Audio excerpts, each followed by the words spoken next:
اگر تم سیدھی چلو گی تو پھر ہم بھی سیدھی چلیں گے، اور اگر تم جو ہے کیا سیدھی نہیں چلو گے تو پھر ہم سارے ٹیڑھے ہو جائیں گے۔ تو یہ زبان جو ہے یہی انسان کو برباد کرتی ہے۔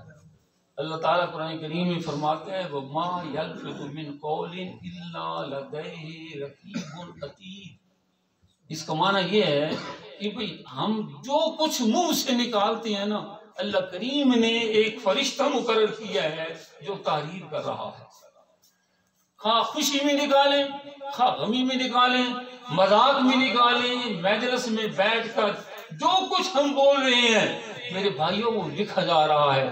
کل قیامت کے دن ہر بول کا جواب دینا پڑے گا۔ ہاں بھائی کیوں بولا تم بتا؟ تو اللہ تعالیٰ کا محبوب فرما رہا ہے کہ اپنی زبان کی حفاظت کرو، زبان کی حفاظت کرو، یعنی زبان سے جو بات نکلے یا اللہ کے رسول اور اللہ کی رضا کے لیے یا جو ہے جس میں کوئی دنیاوی مقصد ہو۔ بہت سارے لوگ حضور علیہ الصلوۃ والسلام فرماتے ہیں زبان کی وجہ سے، زبان کی گناہوں کی وجہ سے انہیں سر کے بل گھسیٹ کر جہنم میں ڈالا جائے۔ حضور سید عالم صلی اللہ علیہ وسلم کا یہ ارشاد بات کہ پہلے کیا ہے زبان کی حفاظت۔ ہم بیٹھتے ہیں ویسے ہی گپے لگا رہے ہیں، لوگوں کو گلے کر رہے ہیں، کبھی ہم خوف پیدا نہیں ہوا کہ کل قیامت کے دن میں ہم نے یہ جو باتیں کی۔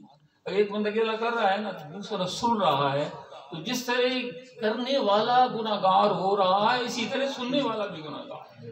اس کا فرض یہ ہے کہ فوراً اس کی بات کو رد کر دے، بھائی وہ ایسا نہیں، آپ جانیں اور وہ معاملہ جانیں۔ تو سب سے پہلے اللہ تعالیٰ کے محبوب فرما رہے ہیں کہ کس کی حفاظت کرو؟ اپنی زبان کی۔ دوسرا فرمایا ان تحفظ الراس وما وعى، دوسری آنکھیں۔ آنکھ حضور فرماتے ہیں کہ یہ شیطان کے تیروں میں سے ایک مسموم تیر ہے جو بندہ اپنی آنکھوں کی حفاظت نہیں کر سکتا۔ دل اسی کا پاک ہے جس کی نگاہ پاک ہے۔ نگاہ پاک ہے تو پاک ہے دل کہ حق نے کیا ہے اس کو اس کا رفیق۔ ایک بندہ کہے جی میں تو دل تو میرا بڑا پاک ہے، یہ نہیں ہے۔ اس لیے نگاہ کی پاکیزگی ضروری ہے۔ اگر آپ چاہتے ہیں کہ آپ کے دل میں اللہ کی انوار اور تجلیات کا نزول ہو اور آپ کا دل روئے غم پر، اسے کیا ہے وہ پسیجے، تو یہ اسی وقت ہوگا جب دل پاک ہوگا، اور دل اس وقت پاک ہوگا جب کیا پاک ہوگی؟ نگاہ پاک۔ نگاہ پاک نہیں ہے تو دل پاک نہیں ہو سکتا۔ حضور کے ایک صحابی ہیں حضرت فضالہ، جب مکہ فتح ہوتا ہے تو اس وقت مسلمان ہوتے ہیں، لمبا وہ واقعہ ہے۔ حضور طواف کر رہے تھے اور وہ ادھر سے آ رہے تھے، تو انہوں نے کہا آج موقع ملا ہے میں حضور کو شہید کروں گا، پہلے جو کام ہم نہیں کر سکے۔ وہ آیا تو رک گیا۔ حضور نے فرمایا تعال فضالہ تعال، کیا سوچ رہے ہو؟ کہنے لگا میں سوچ رہا ہوں کہ یہ اللہ کا گھر کتنا حسین ہے، کتنا خوبصورت ہے۔ دو تین دفعہ حضور نے پوچھا، اس نے ٹالا، جب وہ نہیں نہ مارا حضور نے فرمایا قریب آ، تو اللہ نے محبوب نے دل پر ہاتھ رکھا۔ کیا کیا؟ ہاتھ، بس ہاتھ رکھنے کی دیر تھی اور کوئی تبلیغ نہیں فرمائی۔ فضالہ کے دل سے بے ساختہ نکلا اشہد ان لا الہ الا اللہ واشہد ان محمد، مسلمان ہو گئے۔ حضور طواف کر رہے ہیں، وہ واپس جا رہے ہیں۔ جس دہلیز میں وہ جا رہے ہیں اس کی دوسری منزل پر ایک عورت ہے جس کے ساتھ ان کے تعلقات ہیں، وہ دروازے میں کھڑی ہوئی دیکھ لی فضالہ آ رہا ہے۔ آج فضالہ کی آنکھوں میں وہ بے حیائی نہیں، آنکھیں جھکی ہوئی ہیں۔ اب آنکھیں اوپر نہیں اٹھتی، نیچے جھکی ہوئی ہیں۔ وہ دیکھ رہے کہہ رہی ہے ویسے ہی ابھی آ جائے گا۔ جب اس کی حدود سے آگے گزرے نا تو کسی نے کہا فضالہ آتے کیوں نہیں، آج تجھے کیا ہو گیا؟ اس نے کہا آج میں رخ مصطفیٰ کو دیکھ۔ پتہ چلا کہ جب انسان مسلمان ہو جاتا ہے آنکھوں میں کیا آ جاتا ہے؟ حیا آ جاتا ہے۔ اور اللہ کا معبود بھی یہی فرما رہا ہے کہ سر کی حفاظت کرو۔ او ماں مجھے بتائیں اگر ایک انسان غلط طرف دیکھ رہا ہو، اگر اللہ تعالیٰ اسی وقت چاہیں اس کی آنکھوں کو سلب کر سکتے ہیں؟ نہیں کر سکتے۔ یہ حیا کا مطلب یہی ہے کہ تم بے حیائی کر رہے ہو، اللہ تعالیٰ اس بات پر قادر ہے، وہ تمہیں معاف کر رہا ہے، چھوڑ رہا ہے۔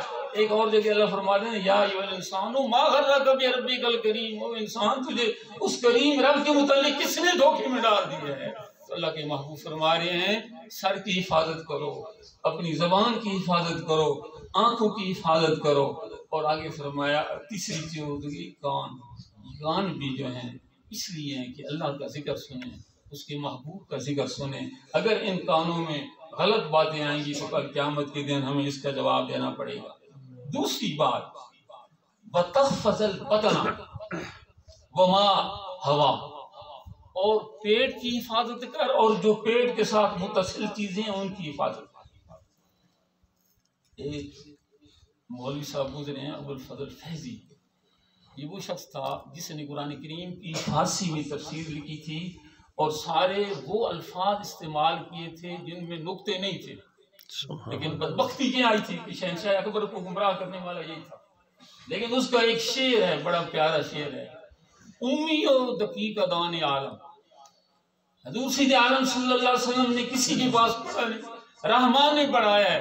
وہ کہتے ہیں امی ہو، حضور امی ہیں، کسی استاد کے پاس نہیں گئے، دقیق دان عالم دنیا کی تمام باریکوں کے جاننے والے ہیں، بے سایہ و صاحبان عالم، حضور ہیں بے سایہ، اللہ نے آپ کا سایہ پیدا نہیں فرمایا، لیکن تمام جہانوں پر حضور کا سایہ ہے۔ یہ انسان کی زندگی کی کامیابی کا حضور علیہ الصلوۃ والسلام نے ان دو جملوں میں اصول بیان فرما دیا۔ فرمایا سر کی حفاظت کرو اور اس کے ساتھ جو چیزیں لگی ہوئی ہیں اس کی حفاظت کرو، اور دوسرا فرمایا پیٹ کی حفاظت کرو اور جو اس کے ساتھ متصل ہیں۔ اگر آپ ایمان سے بتائیں، اگر ہم ان چیزوں پر عمل کر لیں تو ہم زندگی میں کامیاب ہو سکتے ہیں، نہیں انشاءاللہ۔ تو فرمایا پیٹ کی حفاظت۔ اب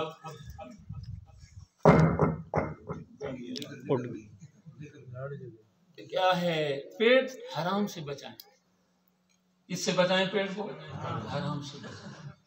سب سے پہلے جب انسان مر جاتا ہے نا، آپ قبر میں رکھ آتے ہیں تو سب سے پہلے جن آنکھوں نے بے حیائی کی ہوتی ہے آنکھوں کو کیڑے کھاتے ہیں، پھر زبان کو کیڑے کھاتے ہیں، اور پھر ان سے فارغ ہو کر انسان کے پیٹ کو کیڑے کھاتے ہیں۔ تو یہ پیٹ اگر حرام کے رزق سے پلا ہوگا، حرام کا جو ہے اس میں حصہ ہوگا، تو حضور سید عالم صلی اللہ علیہ وسلم فرماتے ہیں اس کی حفاظت کی۔ اور اسی پیٹ کے ساتھ دل ہے، جو انسان کے اندر اس طرح سمجھیں کہ ایک بادشاہ کی صورت میں ہے۔ اللہ کے محبوب نے فرمایا انسان کے جسم میں ایک گوشت کا لوتھڑا ہے، اگر وہ پاک ہو جائے سارا انسان پاک ہو جاتا ہے، اور اگر وہ خراب ہو جائے سارا انسان خراب ہو جاتا ہے۔ الا وہی القلب، حضور نے فرمایا وہ دل ہے۔ وہ کیا ہے؟ دل ہے۔ تو سب سے پہلی بات یہ ہے کہ ہم اپنے دلوں کو پاک کریں، اس کے بعد شرمگاہ کی حفاظت کریں۔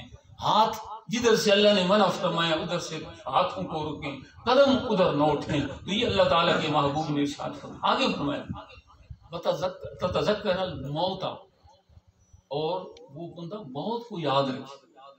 حضور نے فرمایا اکثرو ذکر حازم اللذات، لذتوں کو ختم کرنے والی کو کثرت سے ذکر کیے کرو، اور وہ کیا ہے؟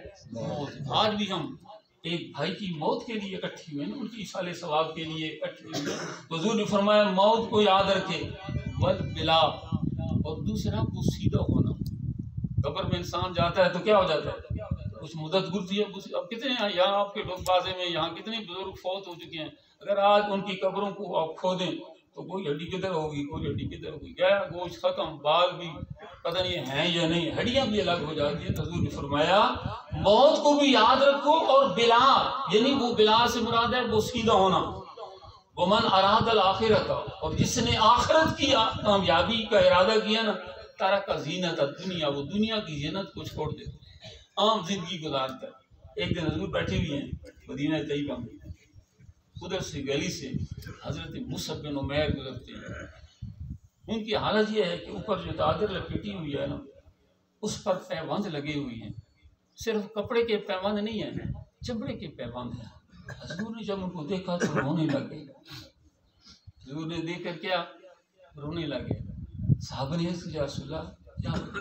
فرمایا یہ وہ مصعب ہے جب یہ مکے میں تھا، ماں کا ایک بیٹا تھا اور امیر ترین گھر تھا، جس گلی سے گزر جاتا تھا خوشبو کے اتنے ہلے آتے تھے، لوگ کہتے یہاں سے مصعب گزر گیا۔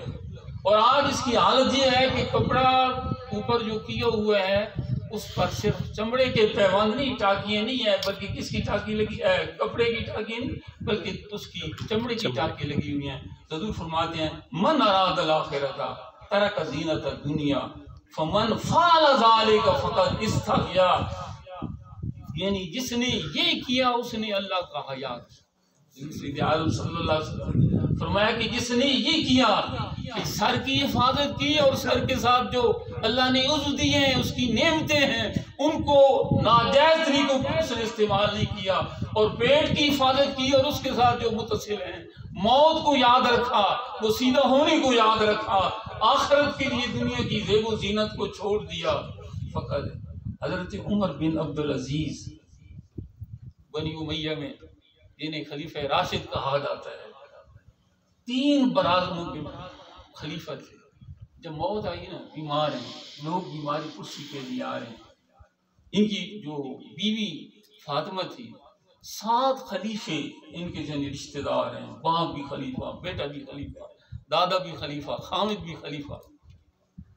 ایک دن کا بھائی پوچھنے کے لیے آیا، کپڑے میل سے بھرے ہوئے ہیں، وہ سیدھا کپڑے ہیں، تو جب جانے لگا نا تو بہن کو علیحدہ بلایا، فرمایا کہ لوگ آ رہے ہیں امیر المومنین کو پوچھنے کے لیے، آپ ان کے کپڑے بدل دیں اور کپڑے پہنا دیں۔ چلا گیا، دوسرے دن آیا تو پھر دیکھا وہی کپڑے جو کل پہنے ہوئے تھے، بہن کو علیحدہ بلایا، ناراض ہوا، کہنے لگا میں نے تو یہ کہا تھا کہ ان کے کپڑے بدل دو، لوگ آ رہے ہیں، لوگ کیا کہیں گے؟ وہ رو کر کہنے لگی بھائی اور کپڑے ہیں۔ 3 برادروں کا خلیفہ، 3 اس وقت مسلمان اتنی حکومت پھیل چکی تھی، لیکن کیا ہے جس سے اللہ کا محبوب فرماتا ہے نا، من اراد الاخرۃ، جس نے آخرت کا ارادہ کیا، ترک زینت الدنیا، اسے دنیا کی زینت سے کیا ہے۔ تو یہ ایک حدیث پاک جو میں نے آپ کے سامنے عرض کی۔ دوسری حدیث طیبہ ان شداد بن اوس عن نبی صلی اللہ علیہ وسلم قال الکیس من دان نفسہ وعمل لبعد الموت۔ ہم سے اگر کوئی پوچھا جائے کہ بھائی دانا کون ہے، زیرک کون ہے، عقل مند کون ہے، ہم یہی کہتے ہیں کہ جو آدمی جو ہے مستقبل کا ایک اچھی تدبیر کرتا ہے، بچوں کو اچھی تعلیم دلاتا ہے، ان کے لیے کیا اچھا کماتا ہے، مکان والا، یہ ساری باتیں کہتے ہیں۔ لیکن آؤ میرا اور آپ کا پیارا نبی کیا فرماتے ہیں، الکیس من دان نفس، لوگوں دانا وہ ہے جس نے اپنے نفس کا محاسبہ کیا۔ الکیس ہو من دان نفسہ، دانا وہ ہے جس نے اپنے نفس کا محاسبہ کیا، وعمل لما بعد الموت، اور مرنے کے بعد کے لیے اس لیے عمل کیا۔ دنیا کی زندگی تو گزر جائے گی، غربت میں بھی گزر رہی ہے اور امیری میں بھی گزر رہی ہے، جو غریب ہیں انہیں بھی وہی چند فٹ زمین ملتی ہے، امیروں کو بھی وہی زمین ملتی ہے، ان کا بھی وہی لباس، ان کا بھی وہی لباس۔ دنیا میں جتنی بھی کوئی عیش و عشرت میں زندگی گزارے، خواہ ریشم کے بستر پر سونے والا تھا، آخرت میں تو تمام کو کیا ملے گی؟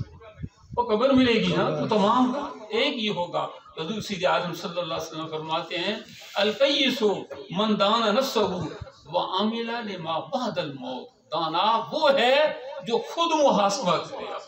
اگر ہم رات کو جب سوتے ہیں سارے دن کام کر کے، اس وقت ہم محاسبہ کریں کہ بھئی آج کا دن جو ہمارا گزرا ہے، اللہ کی کتنی نعمتوں سے ہم نے فائدہ اٹھایا، اور ہم نے کتنا وقت اللہ کے ذکر میں گزارا، یا ہمارے وہ کیا کتنے کام ہیں جن سے ہمارا رب ہم سے راضی ہوا، اور کتنے کام ہیں جو ہم نے رب کی ناراضگی میں گزارے۔ اس وقت انسان کے سامنے زندگی کا آئینہ آ جاتا ہے، ہفتے کے بعد بندہ محاسبہ کرے، اس کے بعد مہینے کے بعد۔ فرمایا والعاجز من اتبع نفسہ ہواہ، اور بے وقوف کمزور وہ انسان ہے جو اپنے نفس کو اپنی خواہشات کے پیچھے چلاتا ہے، جس طرح آج ہم ہو گئے ہیں۔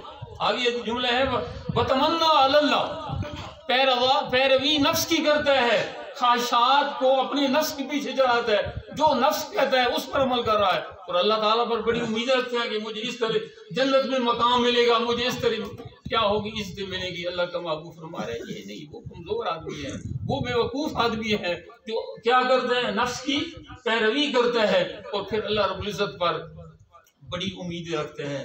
حضرت فاروق اعظم رضی اللہ تعالیٰ عنہ نے اسی کے مطابق ایک روایت آپ سے روایت ہے، آپ فرماتے ہیں حاسبوا انفسکم قبل ان تحاسبوا، لوگو اپنا محاسبہ خود کرو پہلے اس سے کہ تمہارا محاسبہ کیا جائے۔ کوئی تم سے تمہارے اعمال کے متعلق پوچھے، خود اپنا محاسبہ کر لو۔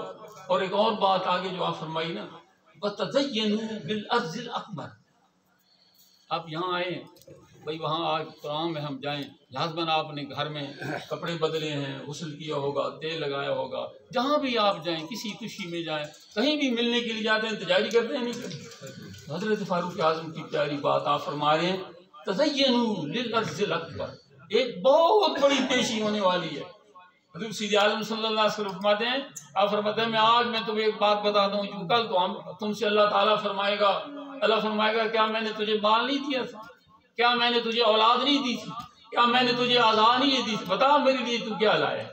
حضور فاروق فرماتے ہیں وَتَزَيَّنُوا بِالْعَرْضِ الْأَكْبَرِ، لوگوں دنیا میں تم پیشی کے لیے عدالت میں آپ جائیں تو لازماً تیار ہو کر جاتے ہیں، تو فرما رہے ہیں ایک عرض اکبر بھی آ رہی ہے، ایک بہت بڑی پیشی آ رہی ہے، اس پیشی کے لیے بھی اپنے آپ کو کیا کرو؟ تیار کرو۔ اور وہ پیشی یہ ہے کہ اللہ کی بارگاہ میں کھڑا کیا جائے گا اور رب کریم پوچھیں گے میں نے تجھے عمر دی تھی، جوانی دی تھی، مال دیا تھا، بتا دنیا سے تو میرے کے لیے کیا لایا ہے؟ اللہ کریم ہم اپنے محبوب کریم صلی اللہ علیہ وسلم کے ان پیارے پیارے ارشادات پر عمل کرنے کی توفیق۔ آمین۔